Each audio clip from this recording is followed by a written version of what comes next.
Hey, hello again, and probably enough here on the ground at Charles M. Schulz Airport in Sonoma County, just northeast of San Francisco. Well, I was going to say improbably there's a Lufthansa Convair 580, but really improbably there's, well, a flock of seagulls, ladies and gentlemen.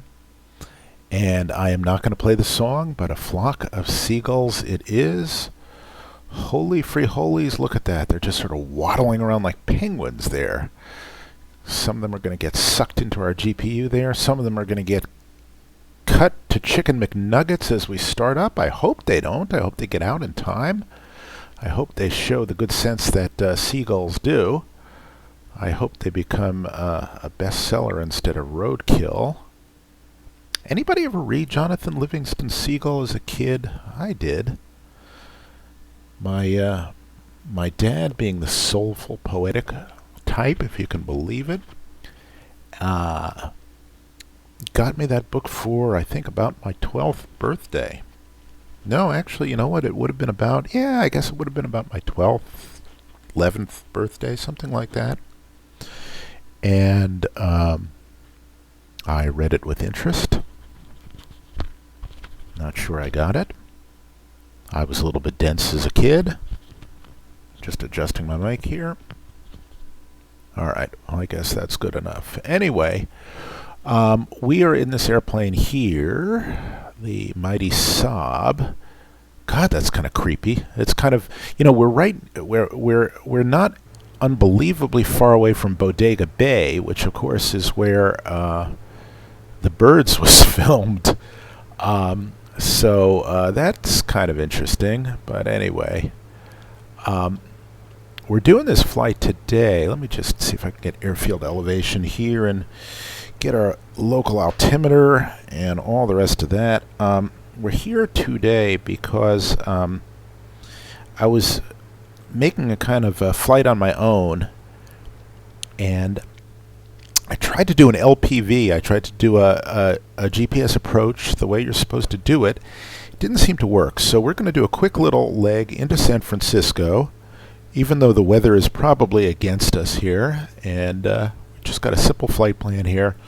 We're going to fly out from here to Stins, which is the initial approach fix for our runway 10 right GPS approach, because that's what we're going to try to do.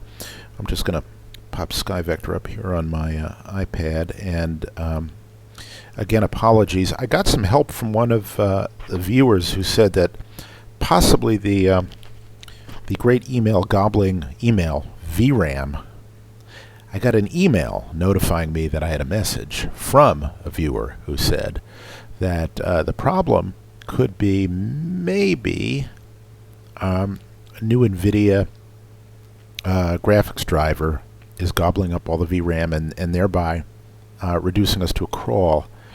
I don't know, but we'll see in a minute. But what I do want to do is just in SkyVector there, just get a look at our conditions.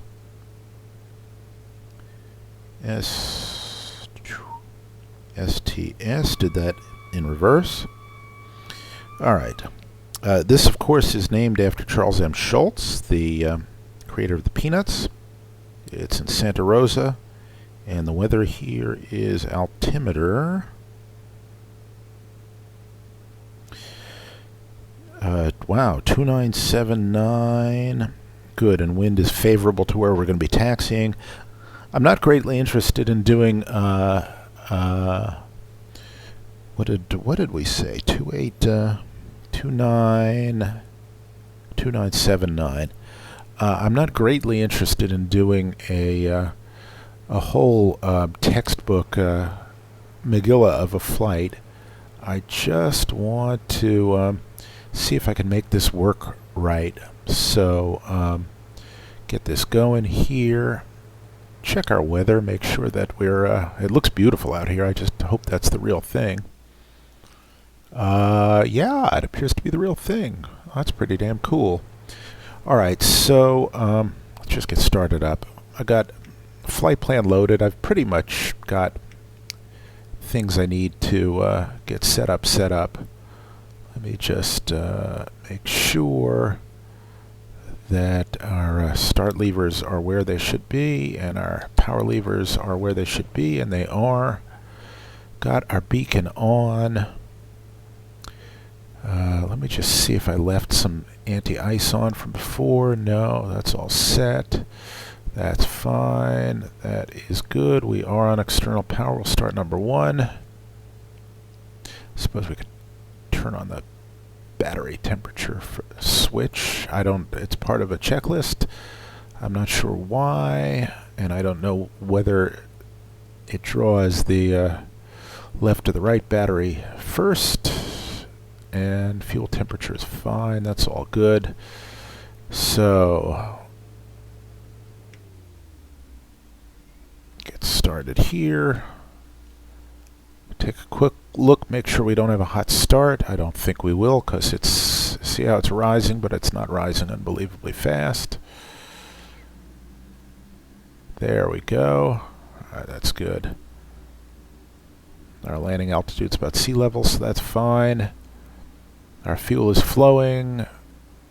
Our engine oil pressure is fine. And our temperature is fine. All is well in the world. So as soon as we get ignition cut out, we'll start up the right. And pretty much, I'm pretty much doing this just to see how our navigator navigates. Get rid of that. I am. That's right. You know what? We should actually turn off our avionics while we're doing this. You know what? At this point, doesn't matter, because now we can bring up our number 1 engine to unfeathered, monitor the temperature. Now we've got juice coming from our AC gens. Reset that, keep it on. Turn off our external power. We're not going to get... There we go. And get rid of our GPU. Don't want to be dragging that around the sky. We've done that before. Alright, we can turn our standby on. That's fine. Left generator is sending power. Let's just give it a look. And that is power. Reset our left bleed. And start number 2. Get our throttle quadrant dingus up here. And now we're going to move this up 1 more notch to low. Monitor the temp on number 1 there. Okay, nothing untoward. So we will move it up to max. Alright, in the meantime, wait for ignition cutout here. Check the temperatures there. Check the temps here. Everything is as it should be. Nice dark central warning panel. That's all good. Minute we'll hear the reassuring click of the ignition cutting out. Just set 1 notch of flaps for takeoff. There we go. And our navigational devices are back on.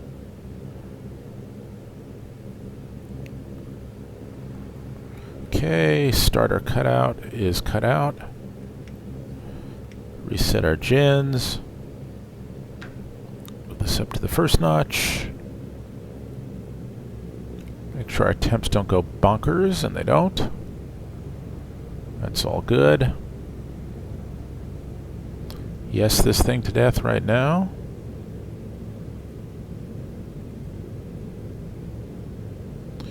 We will activate this approach because we're only going straight to the initial approach fix.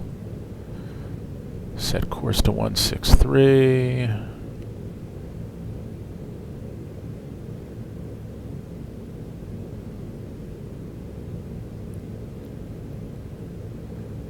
Alright, if you look in the upper left-hand corner, that's the little cheat it gives us right there. Okay, we'll bring up our number 2 props. Check to make sure they don't overspeed. Make sure that the props are getting oil. That's all cool. And we will move this up to max. And ka-thunk drops into place. Alright. We are good. Let's move this up to ground idle right there. Alright. Get our taxi lights on. Get our transponder set.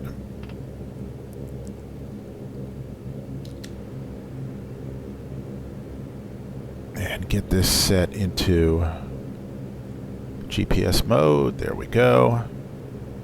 Get our runway heading set, which is 14 something or other. Probably, if I had to guess, it's right under the head of that needle. Alright, that is done. Just test our switches. I'm testing my flight director here. Make sure I can pop it out with a speed key, and we can. And make sure my speed mode works, and it does. Very cool. Alright. Parking brake on. Emergency lights unarmed. I could have sworn I armed them.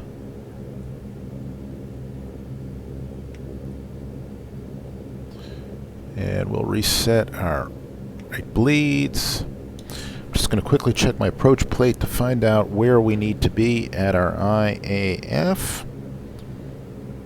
And we need to be to Stins at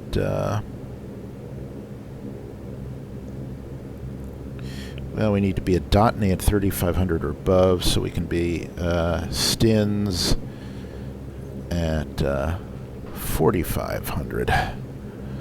We'll set 5. Call it progress. Give us all the terrain clearance we need. And nice dark caution panel. Taxi lights are on. Getting power from both sides. That's all good. Temps are fine. Fuel is fine. Lights are good. Cabin signs are on, although there's nobody in the cabin. Take a look outside here. This is a nice livery off of X Aviation's site. Somebody contributed. American Eagle colors. I don't think American has flown the SAAB for many, many years, but once upon a time when it did, I think I vaguely remember it flew the SAAB 2000 as well, which was, I believe, the older cousin to this. But anyway, we're going to take a swing out here, and we're going to inspect that Convair over there and get on our way. Set our altitude. That's all fine. Going to initially set heading, and that is fine. Look at that. That sure looks like a 580. In my childhood memory, Allegheny flew those, and I think before that Mohawk flew them. Or as we used to call them, Slowhawk or Schmohawk, depending on the kind of day they were having. But let's give it a little salute. No, you know, those are radial engines. I think that's a Convair 440 then. Wow. Alright, so we're running X-Plane 10.5, release candidate 3, with SkyMax and real weather connector, and ortho scenery. And we're going to taxi out to runway 14 and get the hell out of here this way.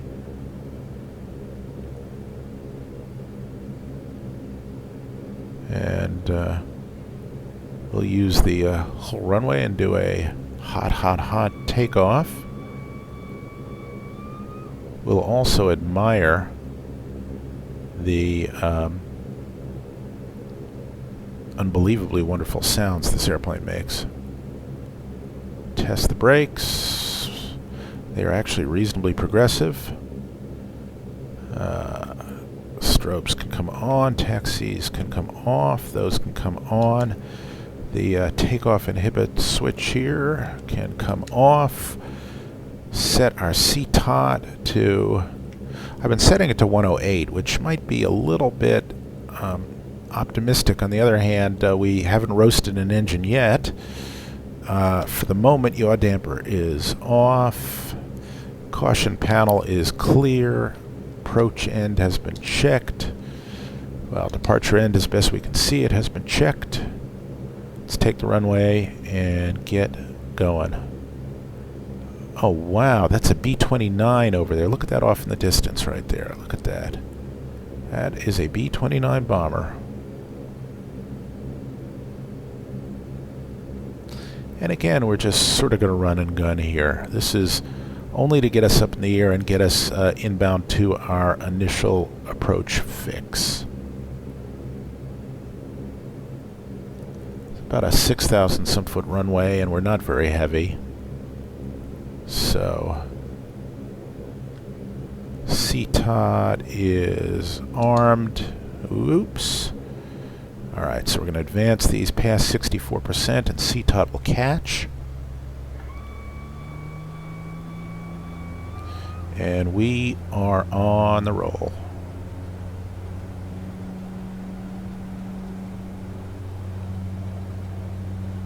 Got a little bit of a nose down on the stick. Okay, almost at rotate speed. Let's go flying. And as you can see, we're going to leap into the air like a veritable gazelle.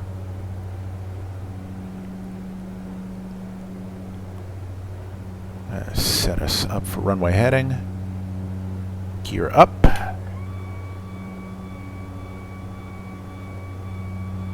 Not in the climb mode I want to be in, but we'll put it right there. And come flaps up right now, and we can save our engines a little bit as well. We're going to power down ever so... Oh, wait. Oh, you see, I'm doing it again. What I really need to do is I got to shut off my CTOT. And the other thing I got to do is get into nav mode. I almost screw that up every single time.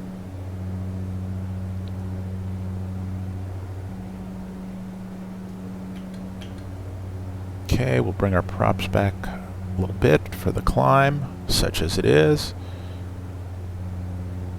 We're halfway there already.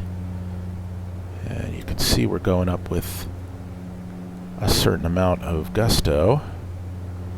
Let's climb up at 160 knots now. I'm just toggling this speed, this climb button here, and watch what it does to the bug right here. I'm not going to do anything in response, but here's our speed bug. It's basically a pre-canned IAS mode for climb. One at 140, one at 180, and the other at 160, and we're going to do 160.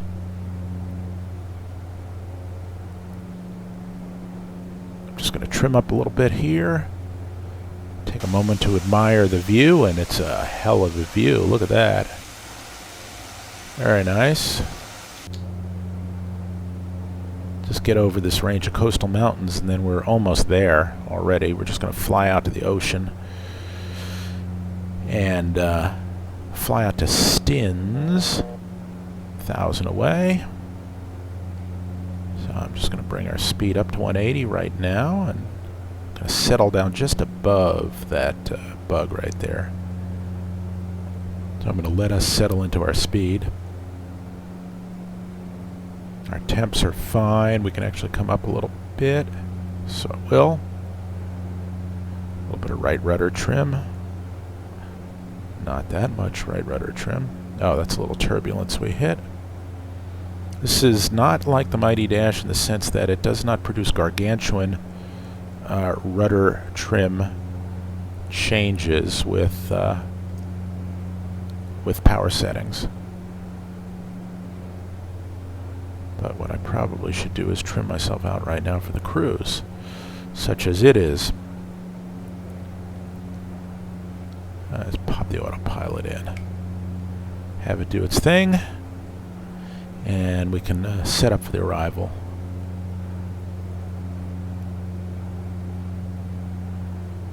Alright, we're in the en route portion. We're inbound to Stins, which is our IA. We're 8 minutes and a half away. That's all well and good. And our approach is going to call for a decision height of, decision altitude of 386 feet. And see if we can toggle decision height and decision altitude. Can we?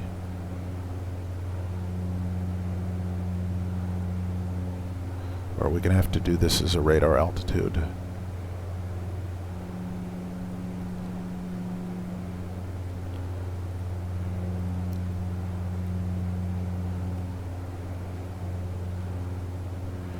Oh, it would be nice to actually know how to do this. This should be displaying on my EHSI, and it is not. That's our flight director. Got a little prop surge there. I'll just bring that down. Bring those down to about 13. There we go. Our torque's pretty much maxed. And we're going to head back towards the Golden Gate, which is roughly about there. I think this is Point Reyes right here. In any case, why can I not get my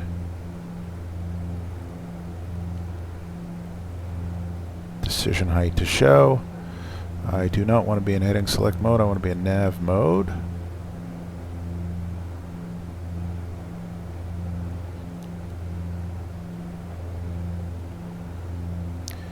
That, I think, is our decision height.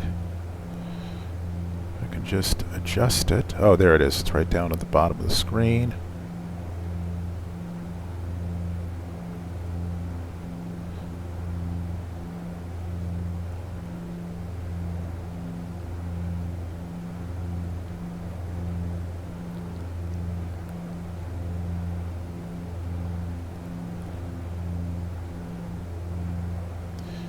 Alright, well, that is close enough for jazz. Alright, 386.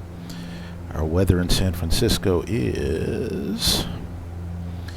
And the whole notion of these precision GPS approaches is not only do they give you vertical guidance, but they also give you lateral guidance that works the same way a localizer does. In other words, the closer you get to the runway, the more sensitive it gets, the more deviation you have, just the way a localizer would work. I'm not sure why my rudder is so out of trim. Is our prop... Are our props... Is our children learning? Are our props so drastically out of sync? No. Our torques are almost the same. 12 knot wind, but that shouldn't be doing it. Alright, well, I'll trim up my rudder a little bit here.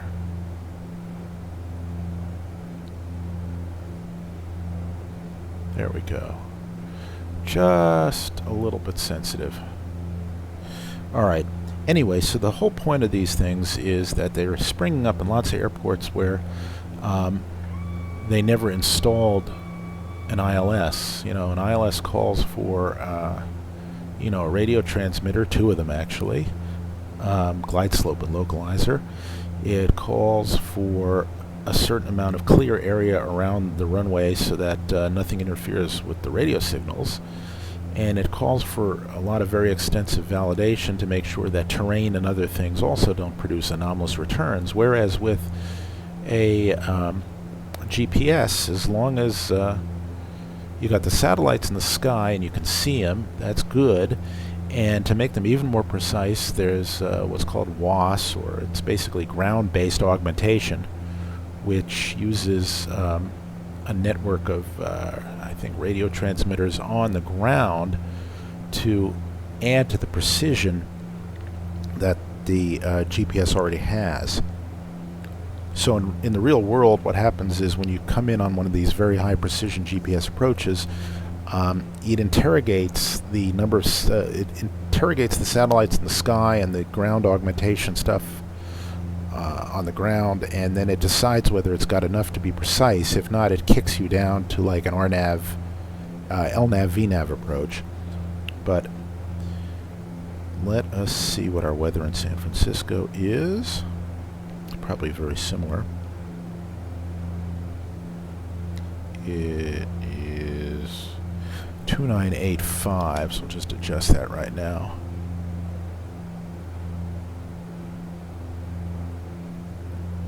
There we go.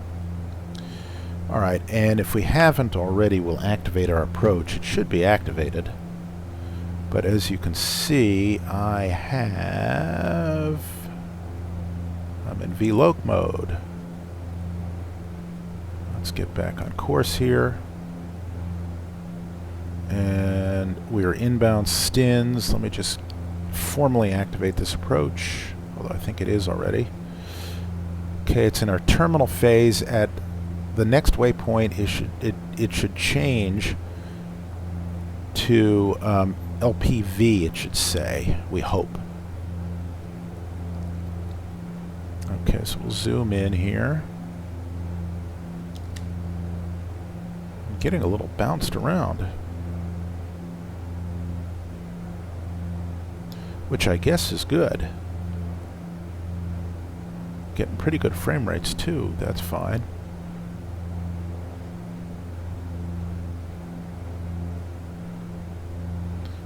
Alright, we're just coming back on our course.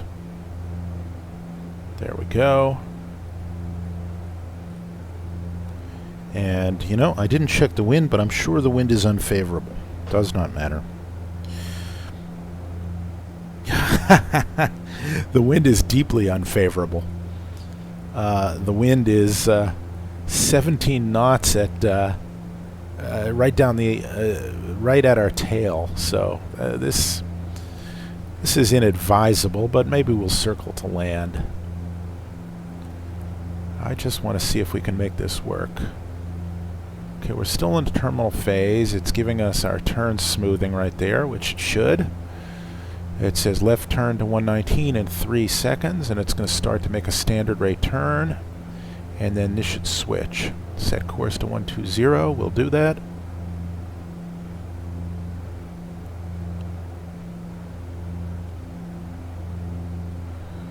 Alright.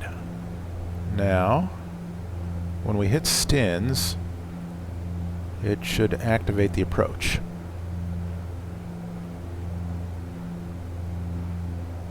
If it does not, then we got a problem. And I think we might have a problem. So now we can come down to 3,500, so let's. We'll just get ourselves in a vertical speed mode and bring ourselves down a little bit here. Be nice if this actually worked. Alright, we'll get into IAS mode and we'll change our bug. Mainly doing this in a sloppy sort of way. Bring our props forward. There we go. I'm not going through some of our checks here.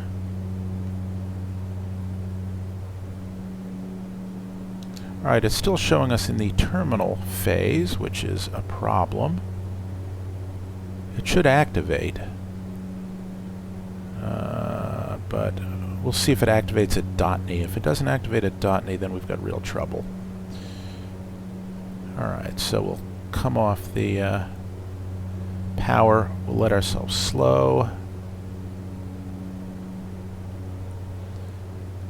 Let our speed get below 180, drop in a notch of flaps, and we'll see if this switches to our approach.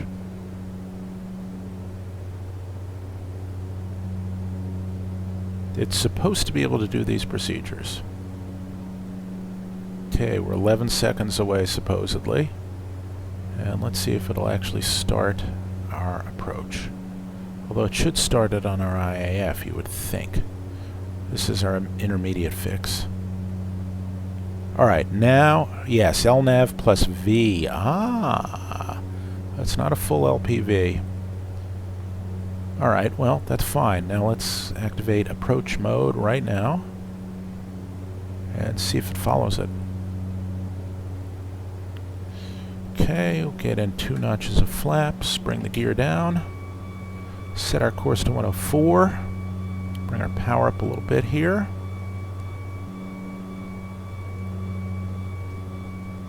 That's about right. Okay, now we should start tracking downward momentarily. We already are. It's keeping us a little bit low, not sure why. At least it's enunciating right. Although I think it's an LPV approach, not sure. Let's see how it does in any case. It's keeping us 1 dot low, which is problematic.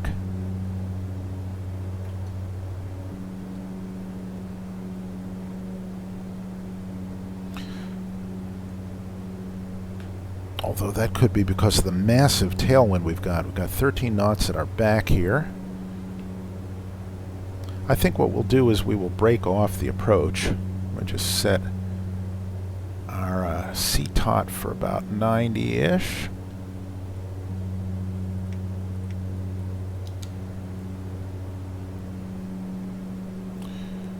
Alright, well, we are on the Pappies, even though we're sort of recovering a little bit. I have a feeling this has a lot to do with our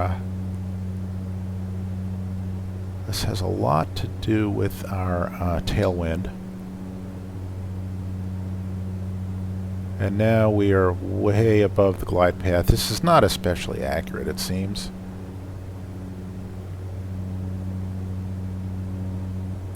It's enunciating glide slope. Oh, you know what? It's on. I'm looking at the wrong indicator here. So we're fine. That's fine. That's fine. The altitude actually checks out for where we are. The Pappies check out, so alright, so that's doing fine.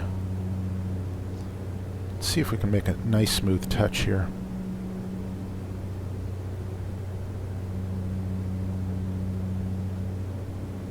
Get our heading bugs squared up, and then we'll come around from the other direction. Land properly. But let's see if we can do this.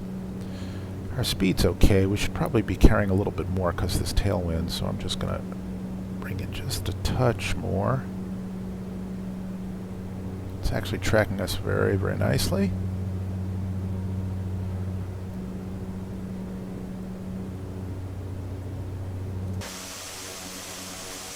We are, as you can see, fully configured. Okay.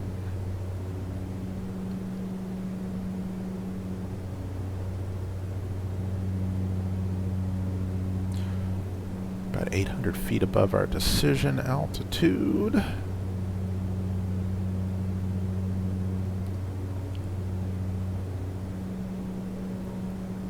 Pretty gnarly looking day. Just going to spin our altitude up to 5,000 again.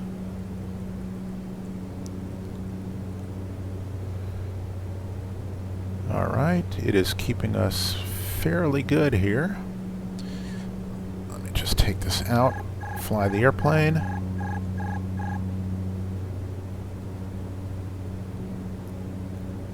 And I'm not going to touch our power. Just adjust the trim or the pitch a little bit as our tailwind changes, like that. Keep center line. Wow, now we got 20 knots behind us. Alright, well. And 20 knots quartering now. Look at this. Okay, there's our decision height. We're fine.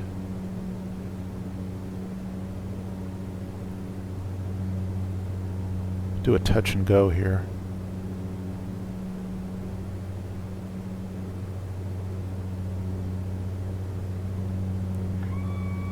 Okay, 120, or 60, 80 over the numbers.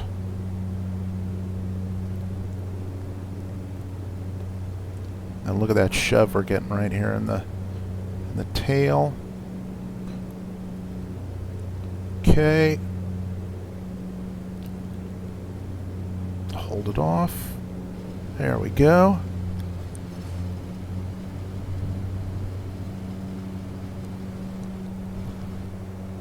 Okay, and up we go. There is our localizer. We'll pop into nav mode right now. And why isn't our flight director doing what we want it to do?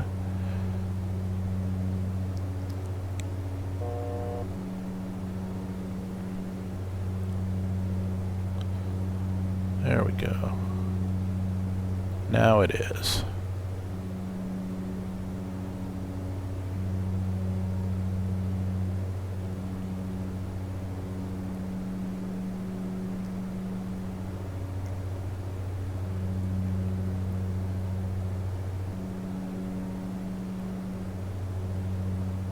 Alright, no glide slope yet. I'm trying not to balloon up, believe it or not.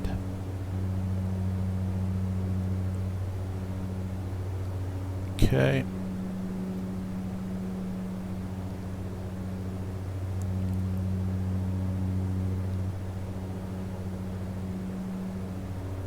There's our glide slope. Arm approach mode. Done.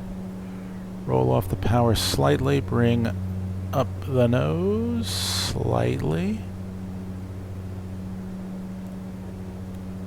Get one notch of flaps in.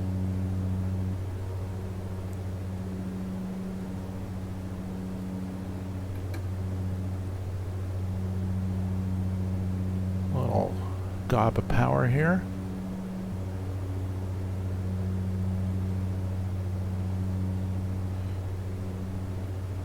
Alright, there's the San Mateo Bridge, and that's about Axmal.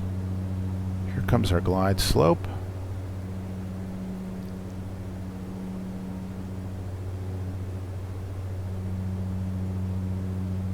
Trim a little bit here so that when I drop some flaps, drop some gear, it will basically just send us down the chute.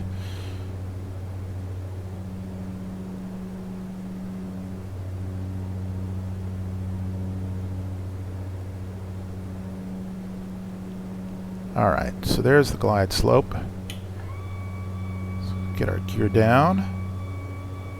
Get another notch of flaps.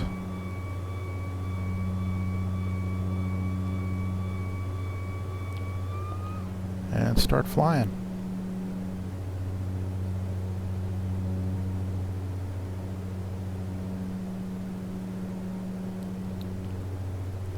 A little bit to the right, we're correcting. Get fully configured now. A bit more power in because we're getting draggy. I'm going to be going down about 600 feet per minute to stay on glide path. Just a hair below it right now. There we are. Retrim a little bit.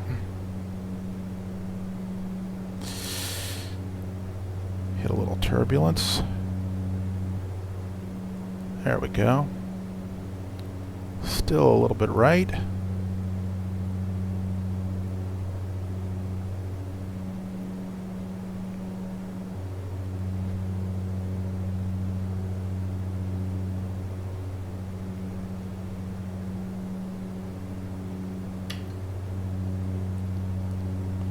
Okay, gear down, flaps down, fully configured for landing on localizer on glide slope.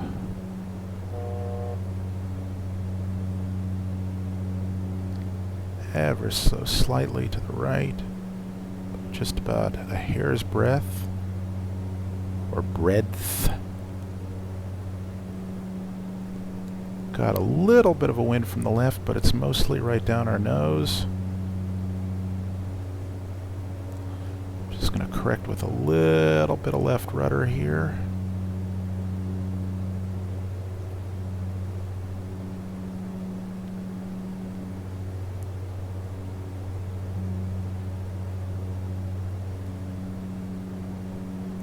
Looking good. We're a little fast. A little bit of a headwind.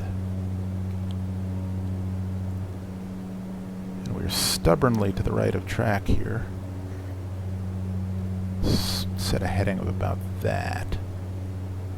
Get wings level.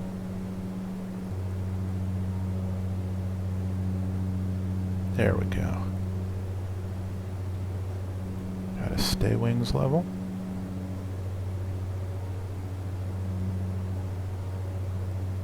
Not looking out the window yet. Just doing my regular scan, checking my rate of descent. It's about 600-700, which is good. A little bit fast. Touch to the left now. About 1/8 of a dot high. Correcting for both.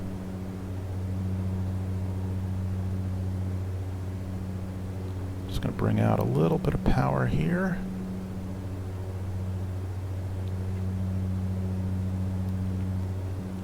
Retrimming a touch.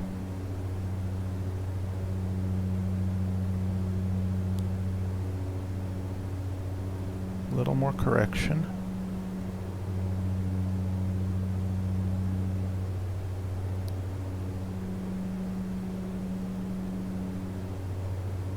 Trimming some more.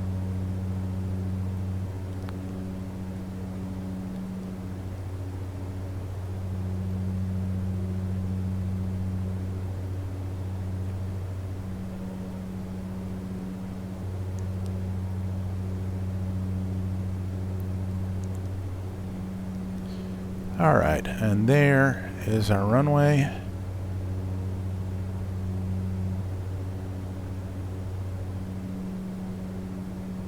We'll just continue to fly the localizer and glide slope like we really mean it.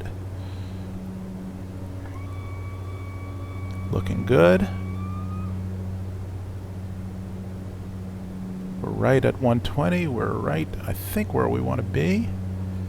Coming down at 600 feet per minute. We're slightly nose low.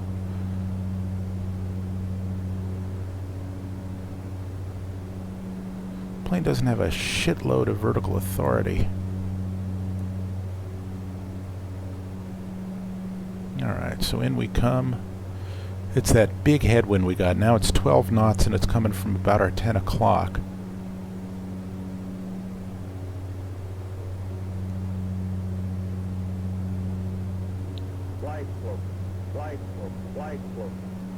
Now, believe it or not, that's warning we're above the glide slope.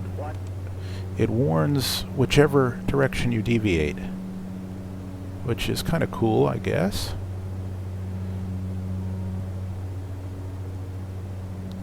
As soon as you get 1 dot deviated either way. And this crosswind is actually building a little bit. It's now 13 knots. Let's head into it a little bit. About like that. There we go.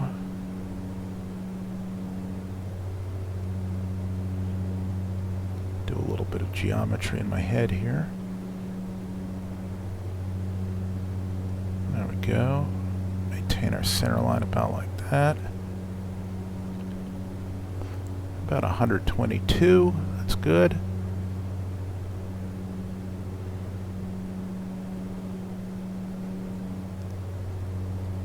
Do a little pre-flare right about there. And we'll just let it settle onto the runway.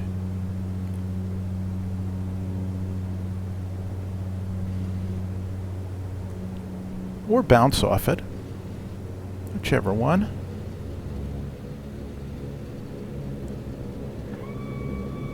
There we go. 2 landings in 1, ladies and gentlemen.